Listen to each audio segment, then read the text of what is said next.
Seigneur, nous savons que tu aimes sans mesure, toi qui n'as pas refusé ton propre Fils, mais qui l'as livré pour sauver les hommes. Aujourd'hui encore, montre-nous ton amour. Nous voulons suivre le Christ qui marche librement vers sa mort. Soutiens-nous comme tu l'as soutenu et sanctifie-nous dans le mystère de sa Pâque, lui qui règne pour les siècles des siècles. Amen. Et maintenant, nous allons passer directement à la lecture, à la première lecture.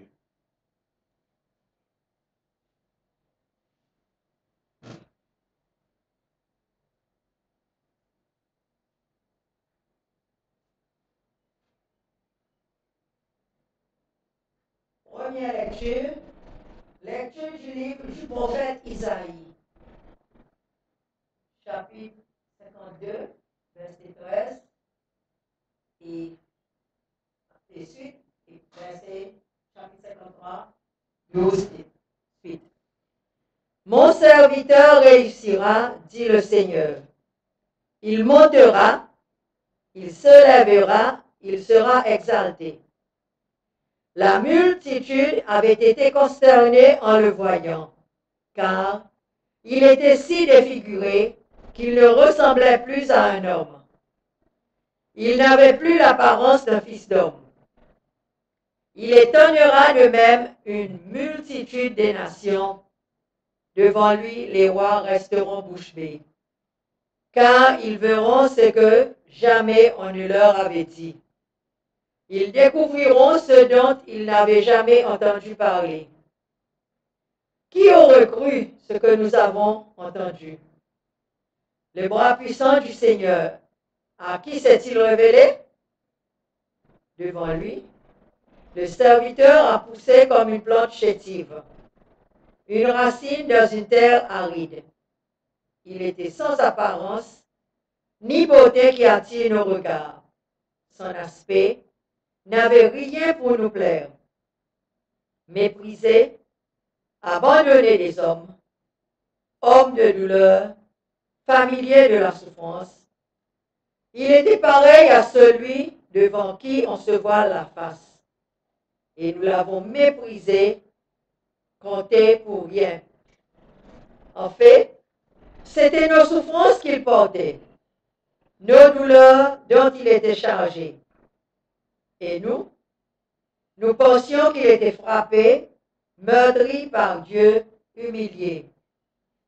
Or, c'est à cause de nos révoltes qu'il a été transpercé, à cause de nos fautes qu'il a été broyé. Le châtiment qui nous donne la paix a pesé sur lui.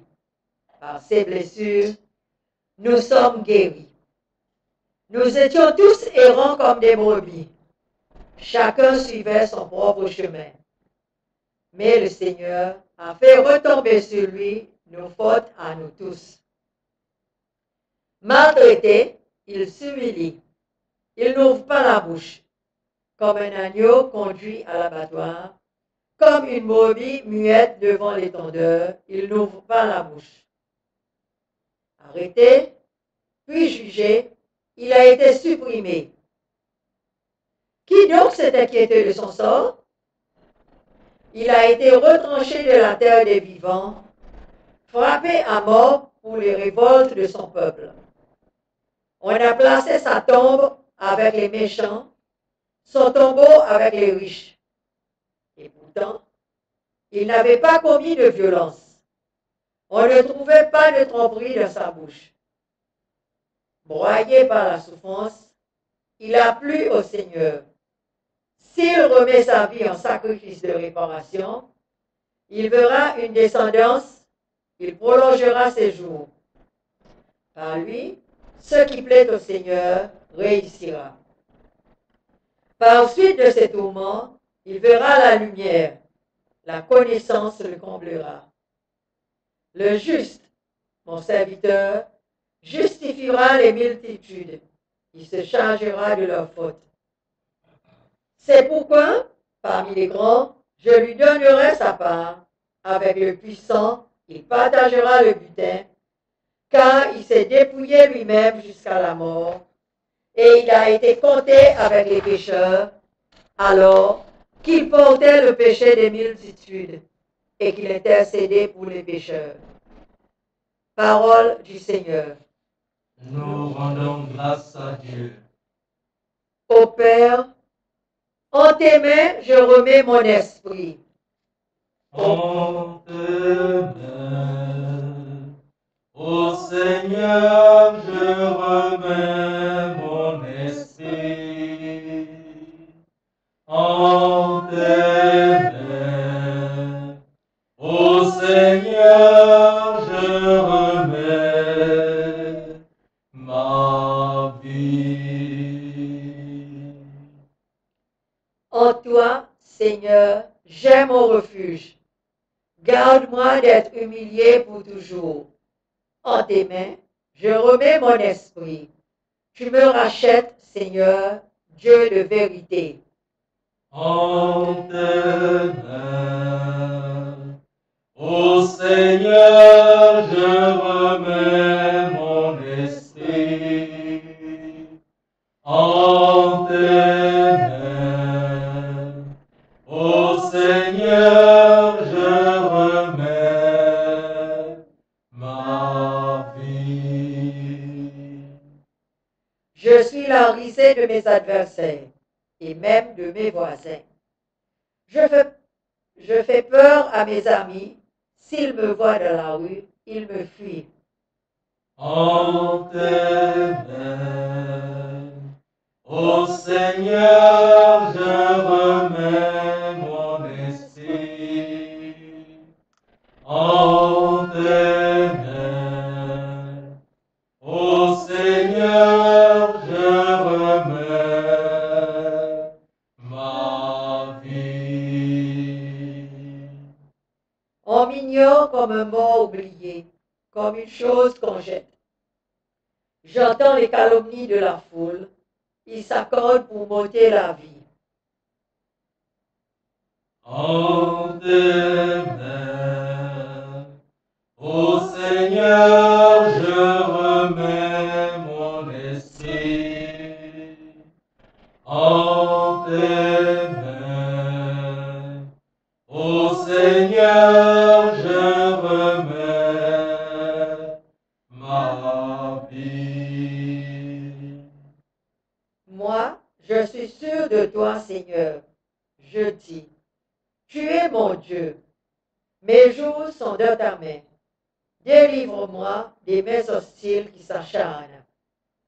En tes mains, ô Seigneur, je remets mon esprit.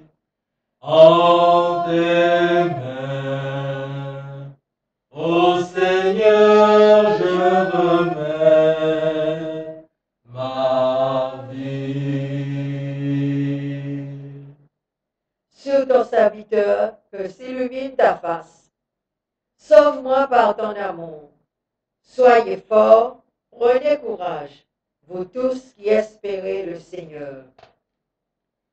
En tes mains, ô Seigneur, je remets mon esprit. En tes mains, ô Seigneur, je remets ma vie.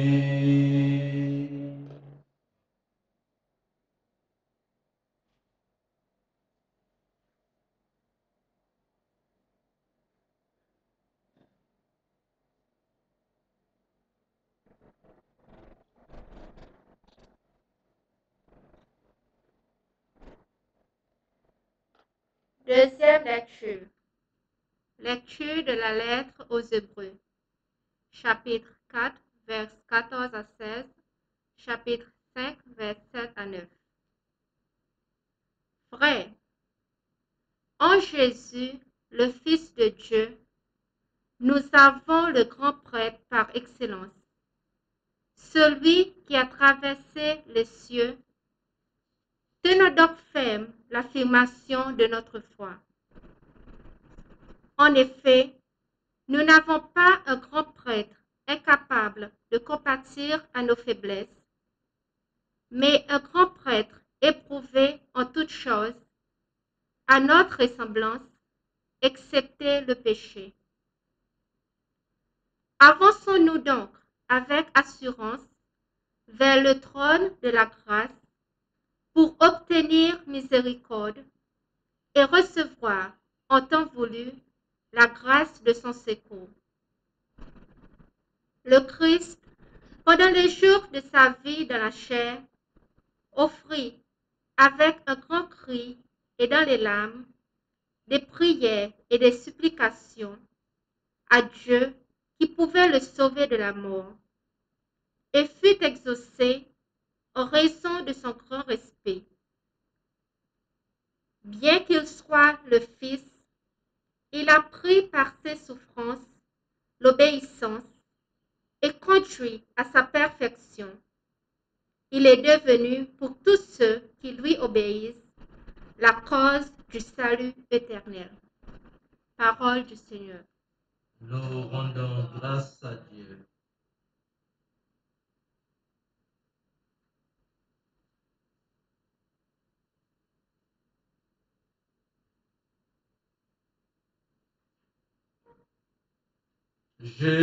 Jésus-Christ est Seigneur, à la gloire de Dieu le Père.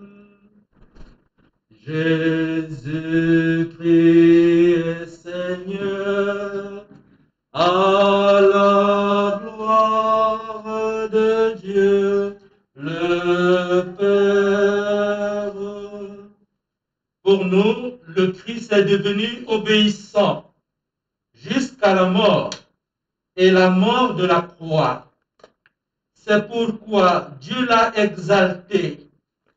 Il l'a doté du nom qui est au-dessus de tout nom. Jésus-Christ est Seigneur, à la gloire de Dieu le Père.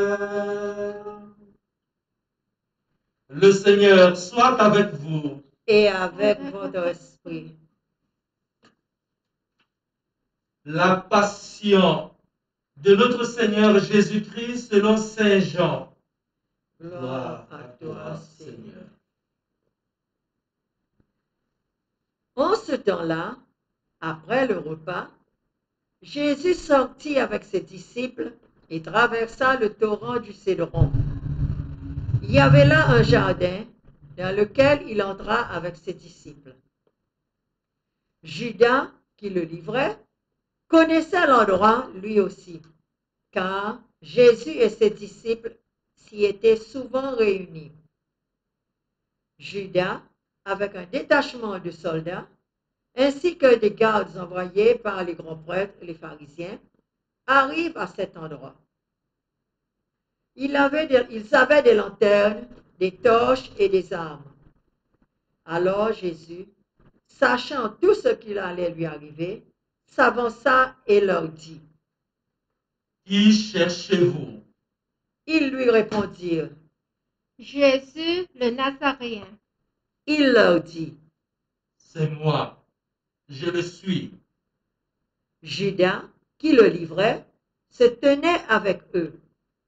Quand Jésus leur répondit: C'est moi, je le suis, ils reculèrent et ils tombèrent à terre.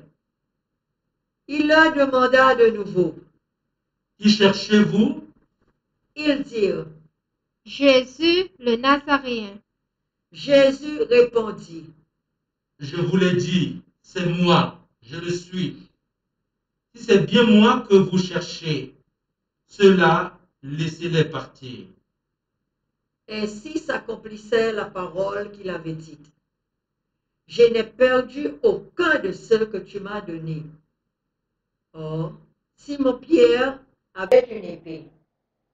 Il la tira, frappa le serviteur du grand prêtre et lui coupa l'oreille droite. Le nom de ce serviteur était Malchus. Jésus dit à Pierre, remets ton épée au fourreau. La coupe que m'a donnée le Père, vais-je refuser de la boire? alors la troupe, le commandant et les gardes juifs se saisirent de Jésus et le ligotèrent. Ils l'emmenèrent d'abord chez Anne, beau-père de Caïphe, qui était grand prêtre cette année-là. Caïphe était celui qui avait donné aux Juifs ce conseil. Il vaut mieux qu'un seul homme meure pour le peuple. Or, Simon-Pierre, ainsi qu'un autre disciple, suivait Jésus. Comme ce disciple était connu du grand prêtre, il entra avec Jésus dans le palais du grand prêtre. Pierre se tenait près de la porte dehors. Alors, l'autre disciple, celui qui était connu du grand prêtre, sortit, dit un mot à la servante qui gardait la porte et fit entrer Pierre. Cette jeune servante dit alors à Pierre, N'es-tu pas, toi aussi, l'un des disciples de cet homme? il répondit, Non, je ne le suis pas. les serviteurs et les gardes se tenaient là. Comme il faisait froid, ils avaient fait un feu de braise pour se réchauffer. Pierre était avec eux, en train de se chauffer. Le grand prêtre interrogea Jésus sur ses disciples et sur son enseignement. Jésus lui répondit, Moi, j'ai parlé au monde ouvertement. J'ai toujours enseigné à la synagogue et dans le temple, là où tous les Juifs se réunissent, et je n'ai jamais parlé en cachette. Pourquoi m'interroges-tu? Ce que je leur ai dit, demande-le à ceux qui m'ont entendu. Eux savent ce que j'ai dit. à ces mots, un des gardes, qui était à côté de Jésus, lui donna une gifle en disant, C'est ainsi que tu réponds au grand prêtre? Jésus lui répliqua, Si j'ai mal parlé, montre ce que j'ai dit de mal. Mais si j'ai bien parlé, pourquoi me frappes-tu? Anne l'envoya toujours ligoté au grand prêtre Caïphe. Simon-Pierre était donc en train de se chauffer. On lui dit, N'es-tu pas, toi aussi, l'un de ses disciples? Pierre le nia et dit, Non, je ne le suis pas. un des serviteurs du grand prêtre, parent de celui à qui Pierre avait coupé l'oreille, insista. Est-ce que moi, je ne t'ai pas vu dans le jardin avec lui? Encore une fois, Pierre le nia. Et aussitôt, un coq chanta. Alors, on emmène Jésus de chez Caïphe au prétoire. C'était le matin. Ceux qui l'avaient amené n'entrèrent pas dans le prétoire pour éviter une souillure et pouvoir manger l'agneau pascal. Pilate sortit donc à leur rencontre et demanda, Quelle accusation portez-vous contre cet homme? ils lui répondirent, S'il n'était pas un malfaiteur, nous ne t'aurions pas livré cet homme. Pilate leur dit, Prenez-le vous-même et jugez-le suivant votre loi. les Juifs lui dirent, Nous n'avons pas le droit de mettre quelqu'un à mort. ainsi s'accomplissait la parole que Jésus avait dite pour signifier de quel genre de mort il allait mourir. Alors, Pilate entra dans le prétoire.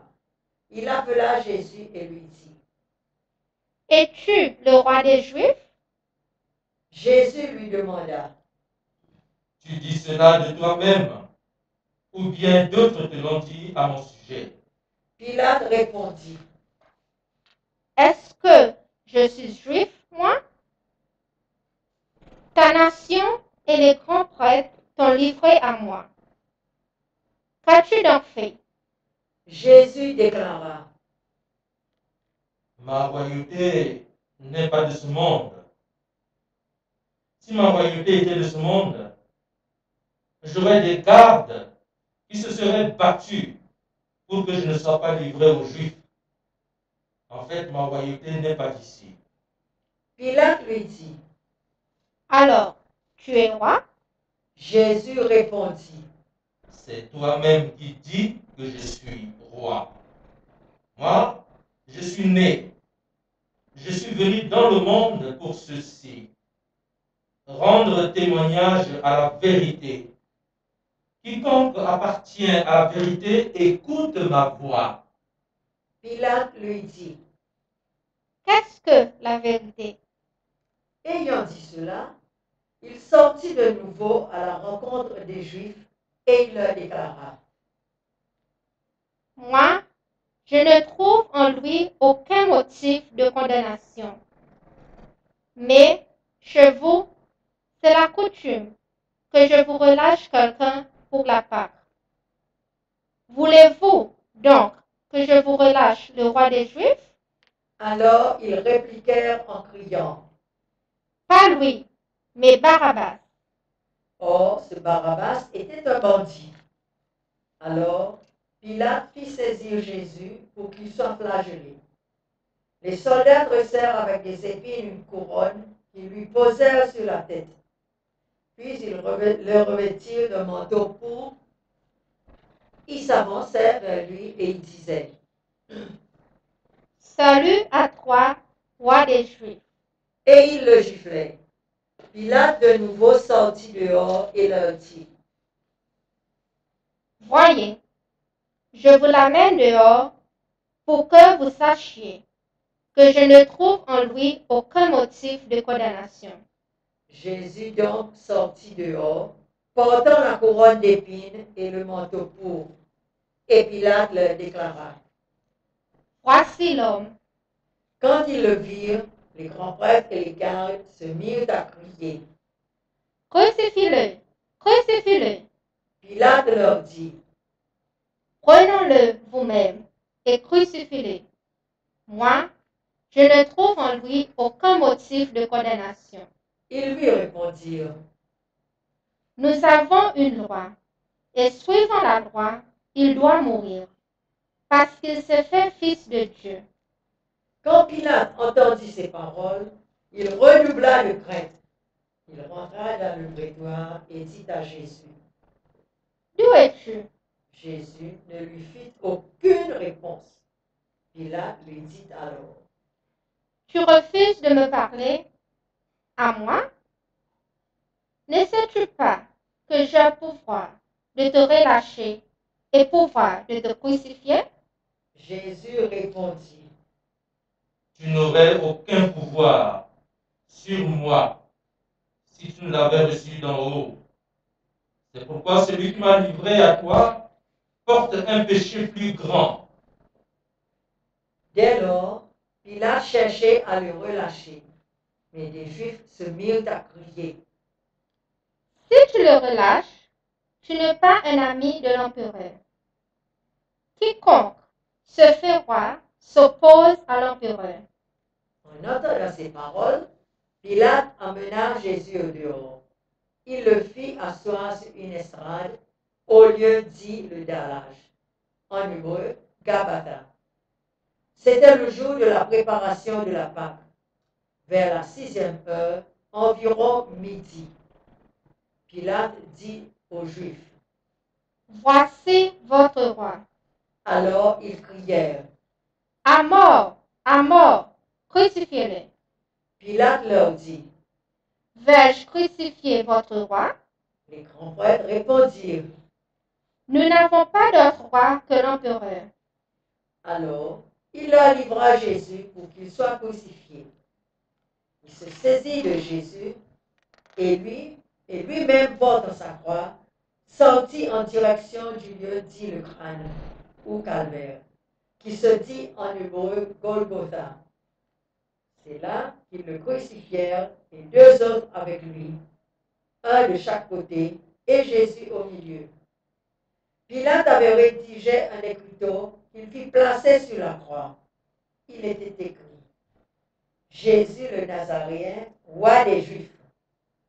Beaucoup de Juifs lurent cet écriteau, parce que l'endroit où l'on avait crucifié Jésus était proche de la ville, et que c'était écrit en hébreu, en latin et en grec. Alors les grands prêtres des Juifs dirent à Pilate, N'écris pas, roi des Juifs, mais cet homme a dit, je suis le roi des Juifs. Pilate répondit, Ce que j'ai écrit, je l'ai écrit. quand les soldats eurent crucifié Jésus, il prit ses habits. Ils en firent 4 parts, une pour chaque soldat. Il prit aussi la tunique. C'était une tunique sans couture, tissée toute une pièce de haut en bas. Alors ils se dirent entre eux, Ne la déchirons pas. Désignons par le sort celui qui l'aura. ainsi s'accomplissait la parole de l'Écriture. Ils se sont partagés mes habits, ils ont tiré au sort mon vêtement. C'est bien ce que firent les soldats. Or, près de la croix de Jésus, se tenait sa mère et la sœur de sa mère, Marie, femme de Cléophas, et Marie-Madeleine. Jésus, voyant sa mère, et près d'elle le disciple qu'il aimait, dit à sa mère, Femme, voici ton fils. puis il dit aux disciples, Voici ta mère. et à partir de cette heure-là, le disciple l'a pris chez lui.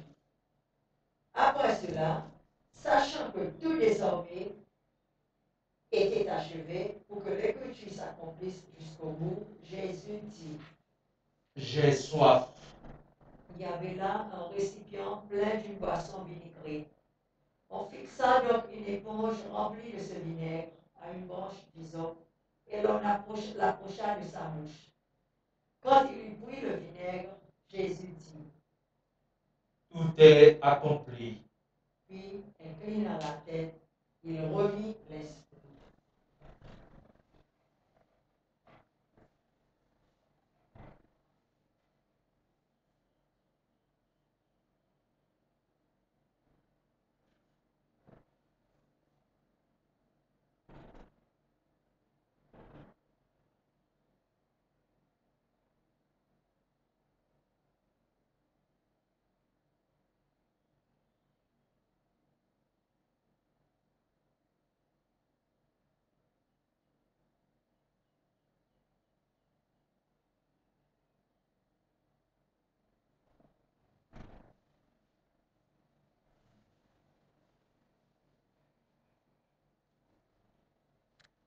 Comme c'était le jour de la préparation, c'est-à-dire le vendredi, il ne fallait pas laisser les corps en croix durant le sabbat. D'autant plus que ce sabbat était le grand jour de la Pâque. Aussi, les Juifs demandèrent à Pilate qu'on enlève les corps après leur avoir brisé les jambes. Les soldats allèrent donc briser les jambes du premier, puis de l'autre homme crucifié avec Jésus. Quand ils arrivèrent à Jésus, voyant qu'il était déjà mort, ils ne lui brisèrent pas les jambes. Mais un des soldats, avec sa lance, lui perça le côté. Et aussitôt, il en sortit du sang et de l'eau. Celui qui a vu rend témoignage, et son témoignage est véridique. Et celui-là sait qu'il dit vrai, afin que vous aussi vous croyiez. Cela, en effet, arriva pour que s'accomplisse l'Écriture. Aucun de ces os ne sera brisé. Un autre passage de l'Écriture dit encore, ils lèveront les yeux vers celui qu'ils ont transpercé. Après cela, Joseph d'Arimathie, qui était disciple de Jésus, mais en secret, par crainte des Juifs, demanda à Pilate de pouvoir enlever le corps de Jésus. Et Pilate le permit. Joseph vint donc enlever le corps de Jésus. Nicodème, celui qui, au début, était venu trouver Jésus pendant la nuit, vint lui aussi. Il apportait un mélange de myrrhe et d'aloès, pesant environ 100 livres. Il prit donc le corps de Jésus, qu'il liait des linges, et employant les aromates selon la coutume juive, d'ensevelir les morts. À l'endroit où Jésus avait été crucifié, il y avait un jardin, et dans ce jardin, un tombeau neuf, dans lequel on n'avait encore déposé personne. À cause de la préparation de la Pâque juive, et comme ce tombeau était proche, c'est là qu'ils déposèrent Jésus. Acclamons la parole de Dieu. Louange à toi, Seigneur Jésus.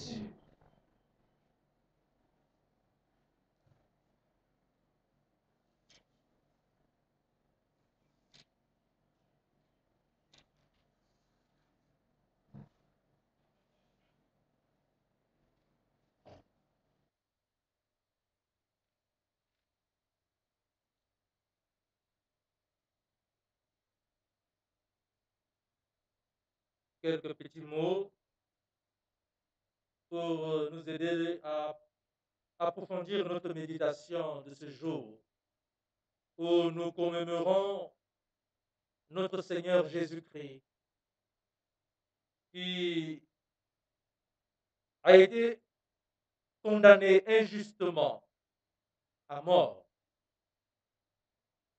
et qui a donné sa vie. Et en méditant sur ce chemin qu'il a pris pour nous donner la vie, pour nous sauver, il y a quelques paroles qui me touchent et que je voudrais vraiment y revenir. D'abord, dans la première lecture, on nous dit, c'est à cause de nous qu'il a été broyé. C'est très important, ce passage pour moi. À cause de nous qu'il a été broyé. Quand vous voyez quelqu'un, on nous dit, cette personne est broyée, anéantie, détruite. Cette personne n'a plus de visage pour qu'on puisse le reconnaître, la reconnaître. Cette personne est méconnaissable, on dirait aujourd'hui. C'est à cause de nos fautes qu'il a été broyé. Il était défiguré. Il n'avait plus l'apparence d'un être humain, d'un homme.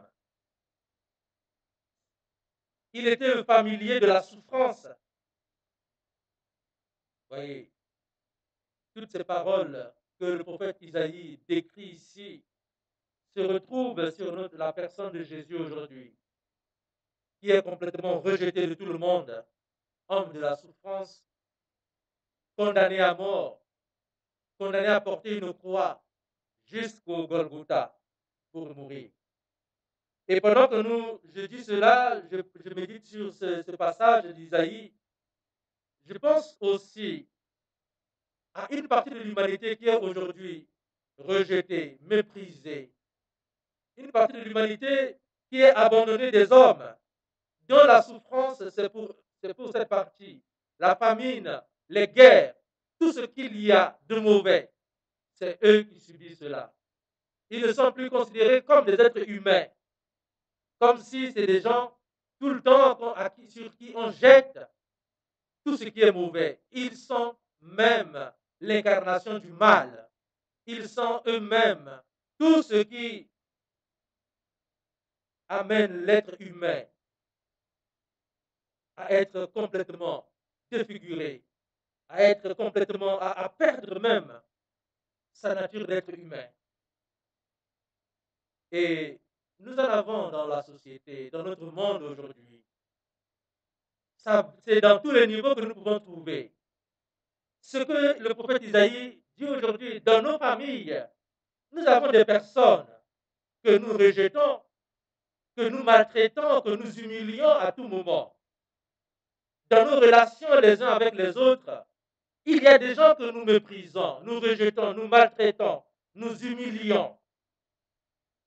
Et dans un plus haut niveau, au niveau des hommes qui nous gèrent, les autorités de l'État, entre eux d'ailleurs, il y a des difficultés dans leurs relations, de telle sorte que il y en a un qui est certainement le mauvais, le méchant, celui sur qui on met toutes les erreurs, celui sur qui on est toujours tendu à accuser continuellement et qui doit porter la souffrance des autres, le bouc émissaire. Dès qu'il y a quelque chose qui se passe, on pense d'abord à lui. C'est certainement lui qui a dû faire ça. Si quelqu'un va voler quelque part, c'est certainement lui qui est parti voler. Et nous vivons ainsi. Alors, cela aussi, c'est entre État et État, nation contre nation. Il y a des nations qui pensent qu'ils sont supérieures à d'autres nations, qui maltraitent les autres, qui les écrasent, qui viennent les tuer, même comme des singes dans la brousse, avec leur fusil qu'ils fabriquent. Et nous voyons cela aujourd'hui sur la scène internationale. Les violences, la férocité qui s'exerce sur les faibles. Voyez. Et aujourd'hui encore, cette histoire de la pandémie du corona devient aussi un motif de discrimination. Un motif de discrimination. Dans la mesure où aujourd'hui, on entend de plus en plus, voilà, les pays riches se sont procurés en premier lieu les vaccinations, les vaccins pour leur population. Pendant ce temps, les pays pauvres, n'ayant pas d'argent, alors n'ont pas pu se procurer les vaccinations. Et déjà là, il y a une discrimination. Et la discrimination du temps de Jésus, tout ce que Jésus a souffert n'est pas terminé. Cela continue encore et nous vivons cette discrimination, nous vivons ce rejet, cette maltraitance, ce lot de souffrance tous les jours de notre vie, encore jusqu'à aujourd'hui. Il suffit seulement d'ouvrir la télévision et nous voyons, par exemple en Birmanie, où le pouvoir en place maltraite, tue la population, tout simplement parce qu'ils réclament leurs droits. Ils manifestent et pour cela, alors on les tue, on les écrase. Ils ne ressemblent à rien. Ils sont comme des animaux. Même les animaux aujourd'hui, nous avons des associations de droits des animaux qui défendent le droit des animaux, qui défendent qu'on ne tue pas les animaux n'importe comment, qui luttent pour la protection des animaux. Mais les hommes entre eux ne se respectent pas, ils continuent toujours à se regarder comme des animaux, à se regarder comme des sauvages et à s'entretuer, à s'entre-déchirer. Et Jésus a été victime de cela. Il a porté tout cela en lui. Il était l'incarnation même de la souffrance, du mépris, de la maltraitance, de l'humiliation. Il était lui-même l'incarnation de tout cela. Et il a rassemblé tout cela dans son corps. Et le prophète Isaïe nous dit, c'est parce que c'est à cause de nos fautes qu'il a été ainsi broyé, qu'il a été ainsi anéanti, réduit à rien. Un autre point que je voudrais relever, c'est d'abord, lorsque on les amène pour les clouer sur le bois de la croix, vous avez remarqué qu'il y a deux autres bandits avec lui. Et donc Jésus, on ne s'est pas arrêté seulement à l'humilier, à le maltraiter, on le confond même avec des bandits. Le supplice qui est réservé aux bandits, aux criminels, c'est le supplice qu'on lui a réservé. On pourrait dire aujourd'hui, la sentence prononcée contre Jésus est disproportionnelle. Ce n'est pas possible que nous puissions considérer celui qui n'a pas fait de crime, celui qui n'est pas un bandit, nous le considérons comme un bandit et nous le condamnons à porter une croix pour aller le tuer en même temps que les bandits. Et lorsque lui-même, il accepte jusqu'à ce niveau d'aller tomber parmi les bandits et d'être maltraité comme des bandits à cause de nous, nous dit le prophète Isaïe, à cause de nos péchés. Cela, pour moi, est l'expression de cet amour, de l'amour parfait de Dieu pour chacun de nous. Accepter de s'humilier, accepter d'être traité, être pris pour un bandit, accepter l'humiliation suprême, tout simplement pour l'amour qu'il a pour nous, tout simplement parce que lui-même, quand il nous le disait, il dit, il n'y a pas de plus grand amour que de donner sa vie pour ceux qu'on aime. Et il nous le montre aujourd'hui. Il nous montre de quelle manière nous aussi, nous devions nous aimer les uns les autres jusqu'à en mourir. Jusqu'à en mourir. Et je suis encore frappé par une parole lorsqu'ils sont venus le prendre dans le jardin de Gethsemane. Et lorsque Pierre a sorti l'épée, il a frappé l'oreille de Malchus, le serviteur du grand prêtre, et il lui a coupé l'oreille droite. Cette parole m'a profondément bouleversé. Lorsque Jésus dit à Pierre, remets ton épée au fourreau. La coupe que m'a donnée le Père, vais-je refuser de la boire? C'est une parole sérieuse, ça. Que lorsque nous sommes engagés à faire la volonté de Dieu, nous devions faire cette volonté de Dieu jusqu'au dernier moment. C'est-à-dire, nous devions l'accomplir toute notre vie et parfaitement, pas démissionner, pas fuir, parce que la souffrance est intense et je démissionne, parce que l'humiliation est trop, je n'en peux plus, parce que les injures sont extrêmes, je ne peux plus supporter, parce qu'on ne me considère plus comme un être humain, on me maltraite, on m'humilie, on dit toutes sortes de mensonges sur moi, je n'en peux plus. Et parce que, pareil nous dire ici, alors je peux faire comme moi, je peux écrase-moi, et tous les autres, non, ils trop beaucoup, non, pas capable, pas capable. Et c'est comme ça que nous voyons nos chrétiens ici. Je peux démissionner dans notre responsabilité.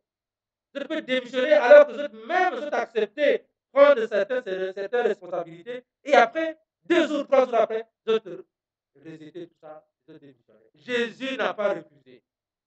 Jésus, il fait même des reproches à Pierre. Il n'a pas besoin qu'un homme le défende. Il n'a pas besoin d'une épée pour se défendre. Il n'a pas besoin qu'un apôtre prenne une épée, tue une vie humaine pour lui. Et d'ailleurs, dans les autres évangélistes, dans les autres évangiles, c'est bien marqué que Jésus a remis l'oreille de cet homme. Il l'a guéri. Alors, pour montrer que le chemin que Jésus a pris, c'est un chemin de non-retour. Quand tu acceptes de faire la volonté de Dieu, quand tu acceptes de suivre les préceptes de Dieu, quand tu acceptes de marcher derrière le Christ, voilà un bon témoignage que le Christ nous donne ici. Ne pas démissionner de ce que tu as à faire. Ne pas démissionner, ne pas fuir. Jésus n'a pas fui devant sa responsabilité, même quand il savait qu'il allait mourir. Il savait qu'il n'y avait plus d'issue pour lui. Et l'issue qui était réservée à lui, c'était la mort, condamnation à mort. C'était terminé. Son sort était scellé. Mais il n'a pas fui. Il n'a pas abandonné. Parce qu'il voulait à tout prix nous sauver. Par amour, cet amour qu'il a pour nous. Et ça l'a mené jusqu'à la mort de l'humiliation sur la croix, une mort d'opprobre sur la croix. Alors, nous pouvons maintenant nous remettre en cause. Nous pouvons nous regarder dans notre pratique de la vie religieuse, dans notre pratique chrétienne, tout simplement.